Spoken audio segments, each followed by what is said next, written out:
واذكرن ما يتلى في بيوتكن من آيات الله والحكمة رخ دن ہے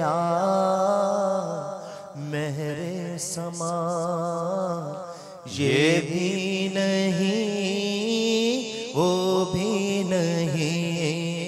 ہمارے اسلام میں عورتوں کو اہمیت دی گئی، عورتوں کا مقام بیان کیا گیا۔ 2-3 کالز اسی طرح کی اور وہ بھی یوکے سے ہیں۔ پیسے کماتے ہیں، کام کاج میں لگے رہتے ہیں، ہمیں ٹائم نہیں دیتے، پھر کچھ عرصے بعد شادی کر لیتے ہیں، تو مرد کو تو یہ سارے حقوق حاصل ہیں۔ یہ آیت کا اتنا حصہ تو یاد ہے کہ تمہیں اجازت ہے کہ 1-2 کرو، 3 کرو یا 4 کرو۔ دیکھیں اسی آیت کے ساتھ جو اگلا حصہ ہے کہ اگر عدل و انصاف نہ کر سکو تو پھر ایک ہی پر اکتفا کرو۔ اور ہم کیا کریں، کون سے سٹیپس اور پروسیجرز فالو کریں کہ یہ جو بگاڑ پیدا ہو گیا ہے یا ہو رہا ہے اس کو درست کرنے کی کوئی تو صورت بنے۔ مجھے جو لگتا ہے نا ایسا کیوں ہوتا ہے، جی اس کی مجھے بنیادی وجہ لگتی ہے کہ ہمارے پاس وہ عبرت لینے والا دل نہیں، وہ عبرت لینے والے کان نہیں، اور وہ عبرت لینے والی آنکھ نہیں ہے، وہ عبرت لینے والی سوچ ہی نہیں ہے۔ بسنت نائٹ، جس کے لیے لوگ دنیا بھر سے اس نائٹ کے لیے خاص ان جگہوں پر پہنچتے ہیں۔ اسلام زندگی کے ہر شعبے میں ہماری رہنمائی کرتا ہے۔ یہ پتنگ اڑانا یہ اس آیت مبارکہ کے برخلاف ہے، وَلَا تَقْتُلُوا أَنفُسَكُمْ، اور اپنی جانوں کو قتل نہ کرو۔ زمین و زمان تمہارے لیے،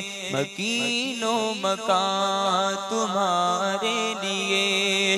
اعلیٰ حضرت علیہ رحمہ کے والد ماجد تو ہندوستان کے جو پورے بر صغیر کے بڑے بڑے 4 یا 5 علماء کے اگر نام لیے جائیں تو ان میں سے ایک تھے۔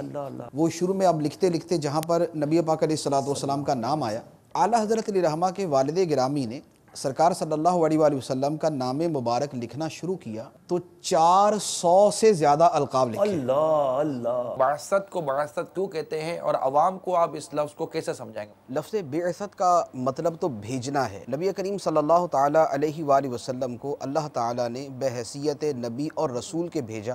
صلی اللہ علیہ وسلم کے ہے عرش حق زیر پا محمد صلی اللہ علیہ وسلم۔